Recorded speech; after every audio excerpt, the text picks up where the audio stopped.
Good evening, everybody. Welcome to CW Live. What is a massive day worldwide? No, not the inauguration of Joe Biden, a Facebook Live with myself and Andy Furey. What more could you want? Just should let you know as well, Andy's suffering a few Wi-Fi issues. So at the minute, we've got him on audio only. We might try to change as the session goes on.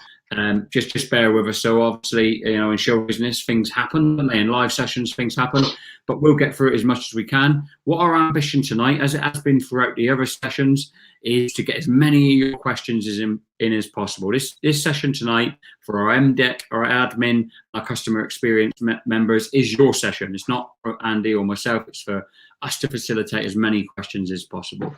I can see you've already got 600 of us online across our platforms, which is fantastic, but keep sharing the link, keep tagging your colleagues and keep getting the message out there. Let us know where you're watching from. Let us know that you've had your ballot paper and you voted yes, hopefully. Let us know that you plan to vote yes. Let us know your ballot paper isn't here. Just communicate with us. We really want to see the messages up on screen. Also, critically though, get your questions in. So prior to doing that, I'm going to give Andy the opportunity for a few minutes just to set out, what the union has been able to achieve for our members in customer experience and admin. So welcome to the live show, Andy, and over to you, my friend. Thanks very much, Chris. Hi, everyone. Firstly, I must say I'm delighted to be able to participate in this session.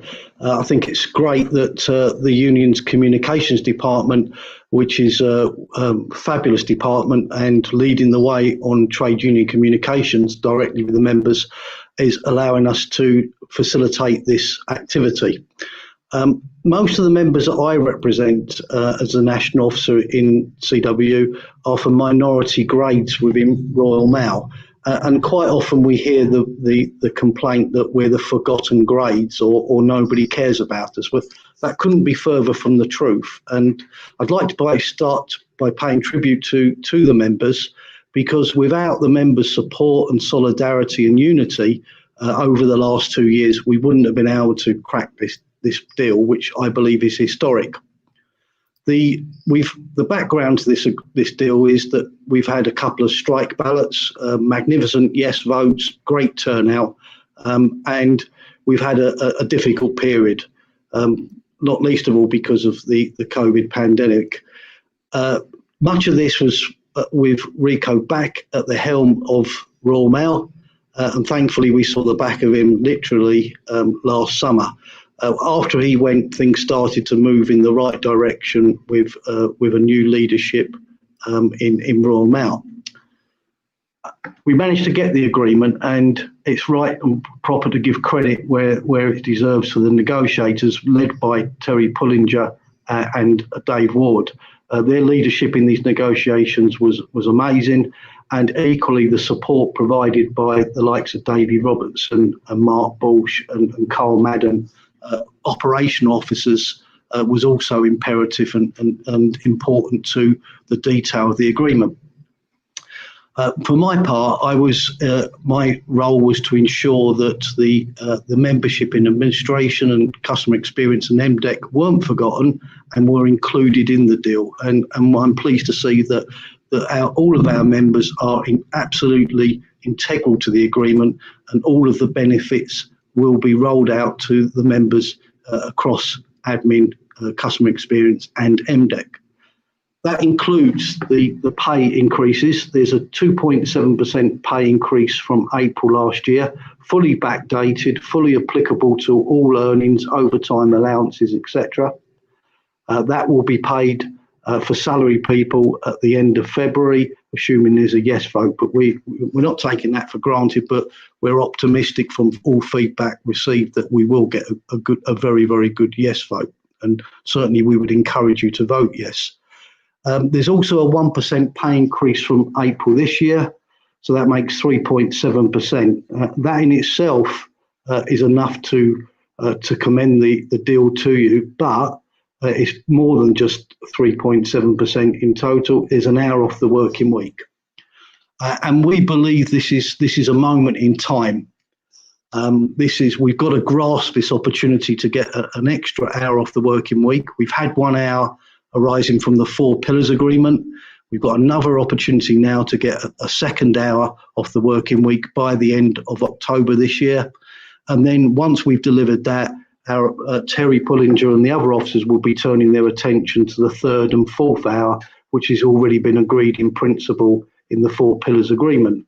So my role in the coming weeks is to negotiate with Royal Mail management how we introduce the shorter working week and the extra hour off of people's working week.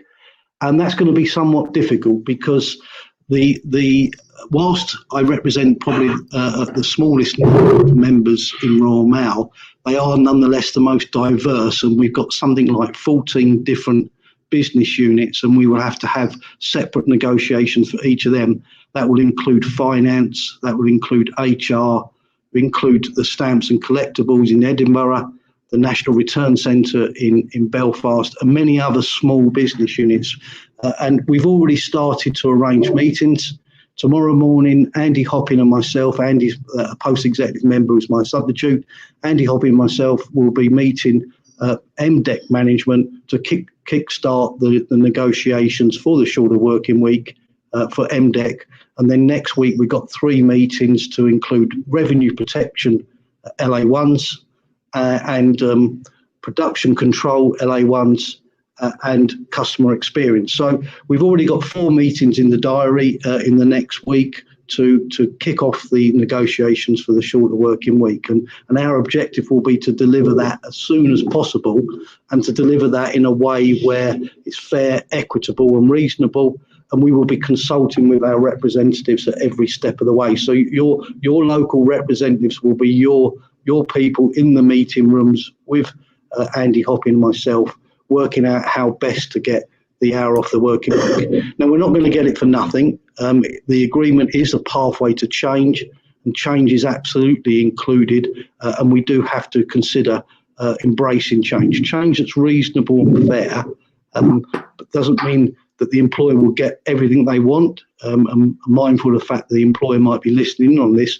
We will enter into bargaining, and we will seek to get the best deal possible to ensure the hour off the working week. The agreement also, and I think this is something that perhaps people haven't given enough consideration to, or enough attention has been given to it, the agreement extends the legally binding agreement by a further 2 years. And this protects jobs, and it protects job security, because I'm sure you'll be aware that originally Royal Mail wanted to TUPE out of Royal Mail all Parcel Force employees. Now, thankfully, we resisted that, and we've managed to ensure that our Parcel Force members are retained within the Royal Mail group and are not TUPE'd out. But for all the areas I represent, there would have been the very real fear and prospect of outsourcing. It would be easy for the employer to outsource payroll or pensions admin or indeed any call handling work. Now, the agreement stops that from happening. It ensures that all of the business units, the minority grade specialist business units that I represent, will remain integral to Royal Mail Group, and everybody will remain in employment. So the legally binding agreement being extended by another 2 years is worthy of supporting this agreement to ensure that Royal Mail Group is not broken up and people do not lose their jobs or TUPE to other firms that would be less reasonable in their employment attitudes towards workers. There's also the point that we're protecting the union in the workplace. Now, the agreement needs to be viewed against what the employer originally wanted to do. And if you cast your mind back to 2 years ago, they almost wanted to eradicate the union representation in the workplace and not have representatives. So we've ensured that we continue to have our industrial relations structures, the framework for how we conduct industrial relations, and all of our reps will still have to have the same roles and responsibilities of representing everybody in the workplace, and that's vitally important. Also, future changes by agreement, not by imposition or executive action. So there's a lot to commend itself. The managing the surplus framework agreement, the MTSF agreement, that is also protected as well. And indeed, there's a big section in the agreement about growing the company and looking for new products and services that will bring new revenue and hopefully new jobs into the industry. So I think this is an historic agreement. It's an enabling and principled agreement, but it does mean we've got to do lots of work once it's supported by the membership to make it stick and to deliver the key components to that and get the benefits to our members. So our objective going forward is to get the shorter working week in as soon as possible. That's the principle. That's what the executive is that's the policy of the executive, and that's what we're seeking to do. And we need your support for that. And we certainly need the support of our local representatives as well. So all in all, I believe we've got a marvellous agreement, and we've got that because we've got a wonderful membership that shows unity and solidarity, and that unity and solidarity gives us the strength to deliver in negotiations. So I'd like to say a big thank you to all our members for everything you've done in supporting the union's leadership in achieving this agreement. Last but not least, vote for the deal because it's really worth doing so. Thank you, Andy. That's fantastic, mate. So I'm sure you'll be really pleased. About 700 of our members watching live, and we've already had, I think, up to 2,000 overall views. So great stuff. That can always be better. Please keep sharing the link, tagging your colleagues. Very pleased to say we've got a few questions for you, Andy. And again, to the members watching, don't be shy. Andy's more than willing to take any questions you've got related to the agreement and the areas we're here to discuss tonight. The first question, Andy, is from Paul Taylor, and Paul's asking, what's Andy's opinion on work from home? I'm assuming he means for the members and not for yourself, Andy. But yeah, I mean, what would you say about in the areas we're here to talk about tonight, the option of working from home? Is that something that's going to continue in a post-pandemic world? Okay, so we've been instrumental in trying to ensure as many of our members, where practical and where the logistics allow, can work from home. And to give you some sort of feel for this, 2/3 of our members in customer experience in the 6 sites are working from home, and 1/3 are in the workplace. But everybody's had the choice in this. So nobody's been forced to work from home if they prefer to go into the workplace, the call centre. Conversely, nobody's been forced to go into the call centre. We've got the agreement that they can work from home. So that hasn't been easy to deliver. We had some problems initially. Management's concerns and attitude was that working from home doesn't deliver the same productivity, doesn't deliver the same performance. The numbers slip, and therefore there is, and I think that's understandable because not everybody has the same equipment. There is problems with broadband, as I'm experiencing tonight. So it's understandable in today's world that working from home may not be as efficient or effective, but it's certainly necessary with the pandemic. And I know from Paul's point of view that there is also MDEC workers in Plymouth working from home as well. So across the piece, across admin as a whole, finance and HR, there's many of our members working from home. And I've been pleased that we've been able to deliver that. Now, what the future holds, I don't know. And I certainly have had a few emails in the last few days where members and reps have said they'd like to continue that after the pandemic and see if that can happen. I'm not averse to that. We need to be careful, though, because we need to ensure that we protect sites and workplaces and we can ensure job security. So we've got to take a balanced view of this, and we've got to look at this overall in a holistic way. But where there's the practicalities and the logistics that allow it, we would certainly be supporting members where this is feasible and practical to do so. But let's get out of the pandemic first, and then we can address those issues. But the short term is the priority is to deliver the deal.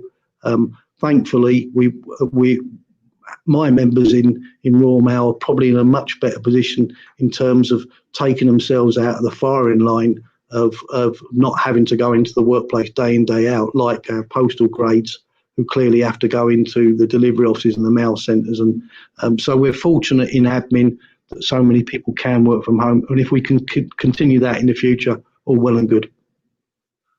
Thank you, Andy. Fantastic. One of the things that, as a union, we pride ourselves in during these sessions is not just putting up the easy stuff. Is if there's challenge, then we put that to the officers as well.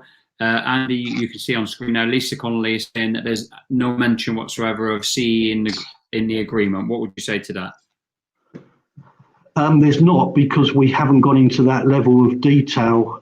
So it doesn't specifically say CE, but CE is all members in CE are integral to the deal, as indeed are all members of Royal Mail. So the pay, the shorter working week applies to CE members. My responsibility, together with my team, Andy Hoppin and the reps, will be engaging with management to deliver the agreement, and that primarily is the shorter working week. In an ideal world, we'd get it for nothing, and our members would be very happy. But when we get into a negotiation, the employer is going to come to the table with its agenda, and we're going to have to negotiate and reach a deal. That deal will come back to the reps, and the reps will have an influence and an involvement in that. But CE is an absolute integral part of this agreement.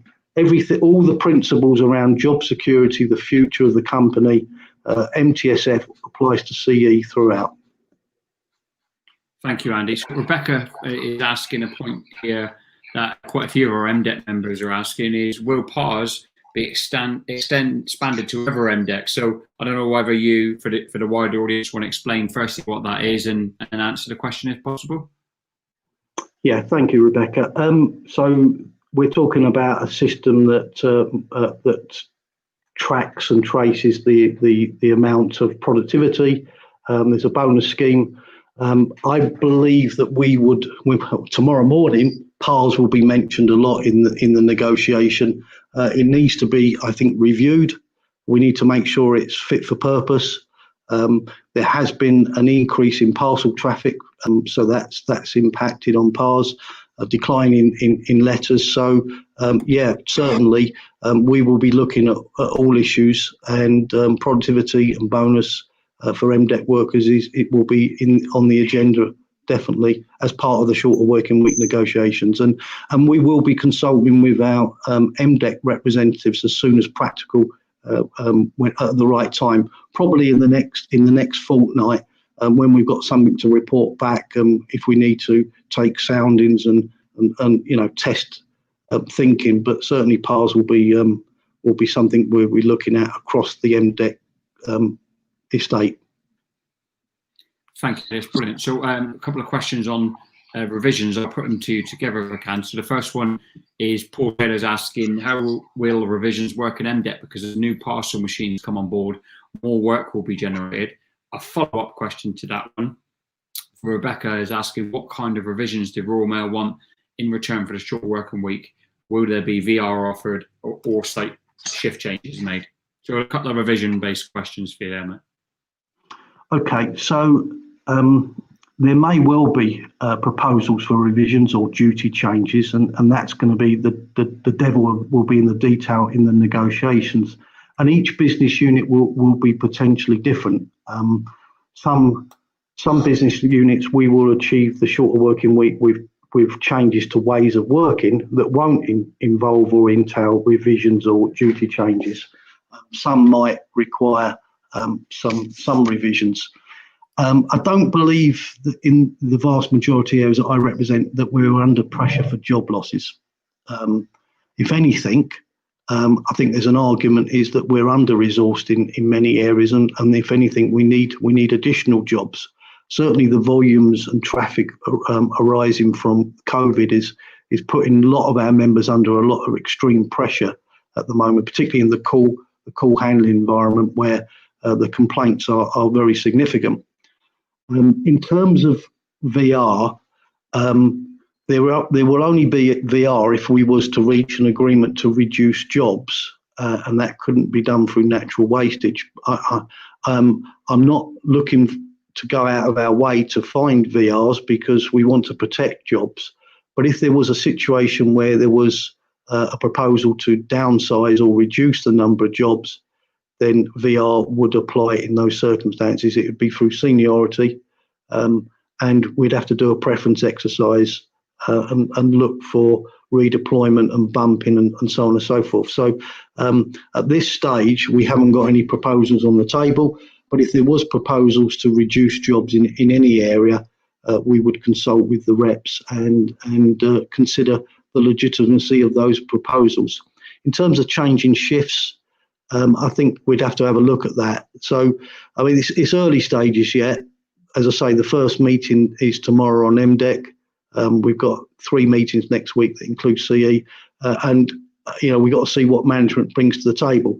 Our position will be that we would want the minimum possible change, and change that would be as least painful as possible, and we'd want to be able to do it in a way that people were happy and content that they were getting the benefits of the deal, and no downside.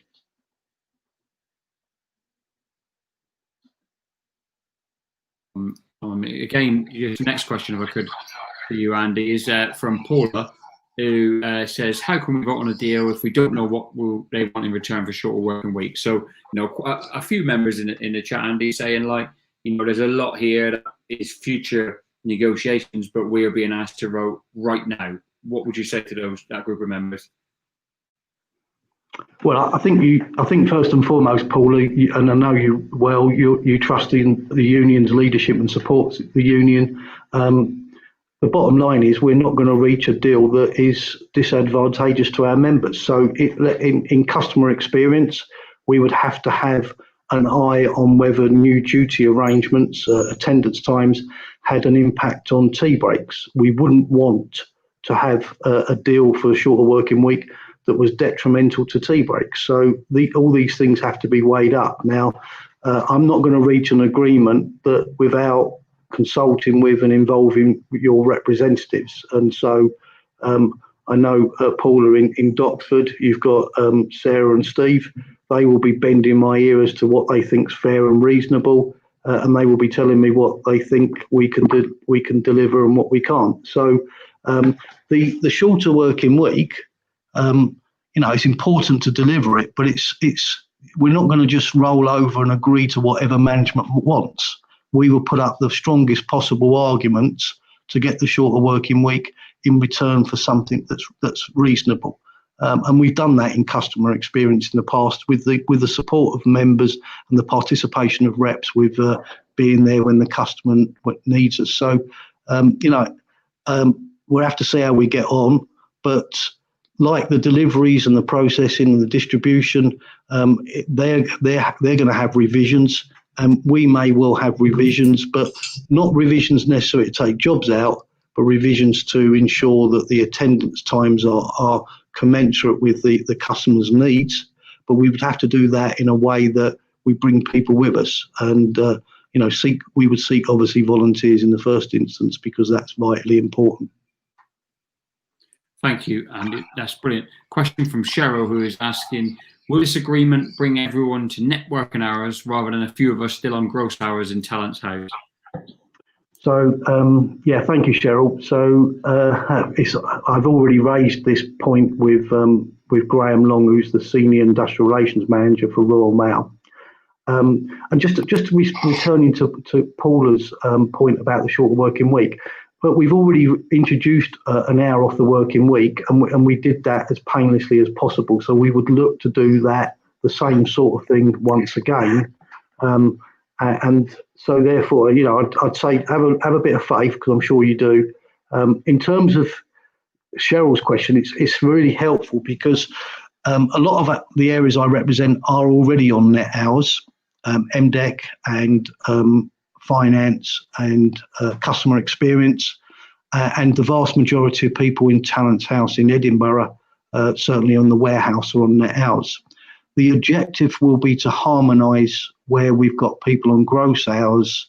And so, yes, the answer to Cheryl's question is we will be looking, as part of the introduction of the shorter working week, to ensure that the 10 or so people that are on gross hours are moved on to net hours as well. And the benefit of moving people onto net hours is that enables better duty patterns and also increases the hourly pay rate as well, which then in turn gives pay rises to our part-time members. So yeah, look, I'm a big fan of net working hours. Where there's a logic to do that, we would seek to introduce that as well. But we would consult with people and our representatives and talk with members about that. But the vast majority of members that are on this call will from MDEC, customer experience, and a lot of admin are already on net hours, but not everybody. The LAs in the main are on gross hours. Thank you, Andy. That's 3 questions I can see on the screen. I'm going to put them to if I can. The first one is from Rebecca, who is asking if there's any option on the new MDEC bonus that has been in the works for a while. So that's a question from Rebecca to you on MDEC bonus, Andy. There's no update. There might be after this time tomorrow, but we're meeting with Wyatt Wadsworth, who's the senior MDEC manager, and the IR Graham Long tomorrow on MDEC, and bonus will undoubtedly be on the agenda. It's on our agenda. So, this agreement is going to enable us to get our foot in the door and move forward on all of these types of issues, net hours, bonuses, so on and so forth. So yeah, it's very high up on our agenda to sort out the bonus. And I know that Paul Taylor from Plymouth and James, one of the unit reps in the MDEC, are very keen on providing their views and advice and guidance on how we ensure the bonus can be fair and reasonable. So we will be consulting with reps, and as I've said, we will be having an MDEC and a representatives briefing of MDEC reps in the shortly. Thank you, Andy. An important question here from Linda, who asked, does anyone know what is happening in CE within the service model? We all know there has been a rehash recently with account managers, but what will happen to us moving forward? No one seems to know anything. It's all speculation. It does not help with anyone's mental health. So obviously quite a significant question there for you, Andy. Okay, so the managerial grades across Royal Mail Group have reduced by circa 2,000. That was announced late summer last year. I think they went from 9,000 managers to broadly 7,000. My understanding from talking from Susan Howlett, who's the director of CE, is that the team leaders have got a greater ratio of our members that they manage now. So I think, I could be wrong on these numbers, but off the top of my head, I think it went from one team leader to every 18 ACAs to I think 21 or thereabouts. But your representatives will know the exact numbers. In terms of our members, we only last Friday I published a joint statement with management that made 20 temporary workers permanent contracts. So we've got 20 new permanent contracts in CE, and another 46 temporary workers extensions of their contracts to May. Of that 46, I think 20 of them are currently agency workers who are going to be offered fixed-term temporary contracts. So a joint statement went out last Friday. Good news for 66 people, either getting permanent contracts or getting extensions to their current contracts, or moving from agency work onto a Royal Mail fixed-term temporary contract. I should hasten to add, no, there shouldn't be any agency workers out there that do more than 12 weeks as an agency. They should, if anybody's there longer than 12 weeks, they should be given a fixed-term temporary contract of at least 12 weeks. So, and that's something we pursue vigorously, particularly in customer experience, that does need agency workers when there's peaks of work. So some good news there. 20 people got are in the process of getting permanent contracts, and as I say, that was announced on Friday. In terms of mental health and well-being, and I'd urge you to talk to your representative, seek advice and guidance and help. And don't suffer in silence. Please shout out if there's issues, because we're there, the union's there for you. There is lots of advice and guidance, and we have got some expertise and some platforms for mental health and well-being, and in today's environment that's vitally important. So it's a really good question, and thanks for raising that. But if there is concerns, that your local rep will be only too willing to help and assist and provide advice and guidance and make representations to the employer where that's required. Thank you, Andy, and also thank you to Linda for the question. It's a great question. Last question for you, Andy, is again from Paul Taylor down in Plymouth. He's saying it's great to have a session. That's not his question, though. He's telling me it's great to have a session on admin C, MDEC. Well done to everyone. Yeah, it's a pleasure, Paul, and we were always committed to each and every possible part of the union. He's also asking, though, can Andy go into detail on what new work they could be looking at in MDEC apart from PARS? So Paul, who's the area processing rep down in Plymouth, will be aware that we have been keen to get parcel work into MDECs. Now, this is important because when MDECs were set up over 20 years ago, they were only due to have a lifespan of 10 years. And because with the decline in traffic, that meant there was some vulnerability of job security. So we've been keen to get as much work into MDECs as possible, and PARS and parcels is part of that.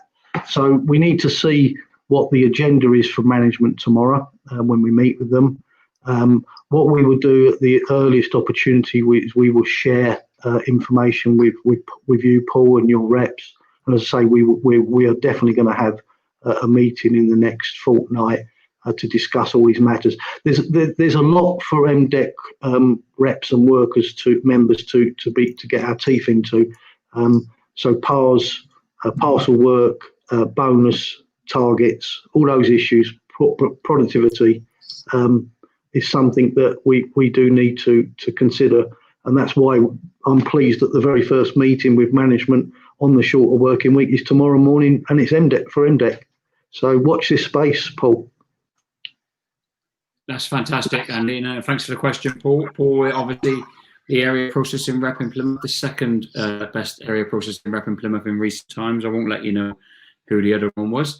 Anyway, Andy, that's a fantastic session. Great questions from the members there. But as I've done with the other officers at this point of the session, I want to give you the opportunity just to get across any final messages to our members in CE, admin, and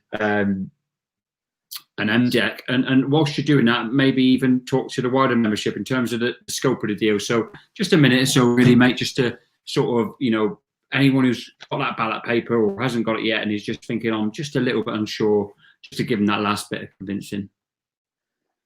Okay, thanks, Chris. Yeah, and thanks for all the contributions. I think the first point to say is that we haven't got all the answers now, but the answers will come out of the negotiations, and we are, we really do want to get fabulous deals that the membership will be pleased with, and say that the union's done a good job. We've got the principle established of an hour off the working week. We've now got to deliver it. The objective in the agreement is it will be by the 31st of October at the very latest, but I would like to get it in much sooner than that. We will try and get some quick wins. We will try and build some momentum. We will deal with each business unit separately. So if, for argument's sake, we reached an early agreement with MDEC, we will deploy that.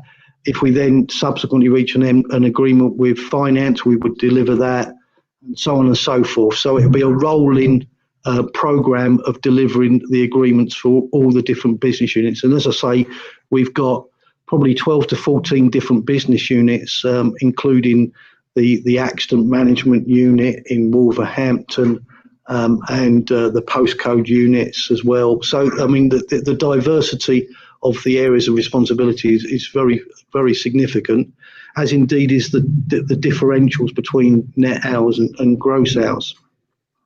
What I would say for all minority grades, I know these are not big numbers, but you're not forgotten and you are absolutely hardwired into the deal. The agreement applies to every single MDEC worker, every single worker in CE, and every single admin worker across Royal Mail Group, irrespective of where you are, across the length and breadth of the whole country, this deal applies to you. Whilst it hasn't got the detail in there, I'm actually quite pleased with that, because what it means is we haven't conceded anything at this stage. We haven't given any ground, and we've got the ability to get in there and negotiate and ensure that we deliver that shorter working week like we did last time. And we did that with limited problems, very small, negligible problems, and I'm certain that everybody was satisfied with the outcome of getting that hour off the working week last time. So, I remember years and years ago, before I was on the executive, I used to complain about the fact that admin members weren't linked in with uniform grades, and uniform grades got deals that admin members didn't get. Well, I'm pleased to say that the united strength of our uniform grades has enabled us as minority grades, specialist areas, to be part of that deal. So, it's something that Dave Ward and Terry Pullinger's leadership has been very, very clear about. We've got one Royal Mail membership, and we want to move forward together. And so it's the collective strength and unity of all grades that's delivered this deal. And I can't speak more highly of this deal. I think there's no downsides to this deal. There's only upsides. And getting 3.7% over 2 years pay rise plus a shorter working week and all the other benefits in there. This is, sometimes you have to pinch yourself and say, is this real? Well, it is real, and our members are going to benefit from this deal. So, I would really commend it to people. Don't have reservations, don't have concerns, and trust your local reps and get behind your local reps, because they're vitally important to delivering this deal going forward. Thank you, Andy. That's fantastic. And I thought, we often beat up our officers of the union. Here's a nice comment for you to finish on, Andy.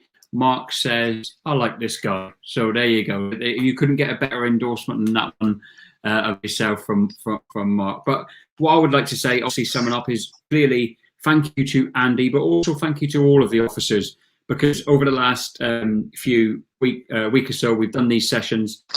All of the officers have come on. It's really difficult. Nobody knows what questions you're going to throw at them, and every single officer of the union has handled it expertly. So thank you to all the officers. Thank you as well to our reps, who have done a fantastic job. We did a bit of a call to arms and said, come on, get in amongst the comments, answer your own members, get in amongst the debate, and you've done a fantastic job. So from, the comms team to the all of our reps, thank you. Really, we do appreciate it.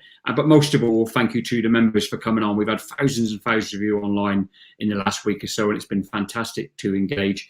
With the pandemic, it's been difficult for the union to do what it does best and engage in the workplace. But this really has been the most transparent process we've ever had for a national agreement. We've written to your home addresses.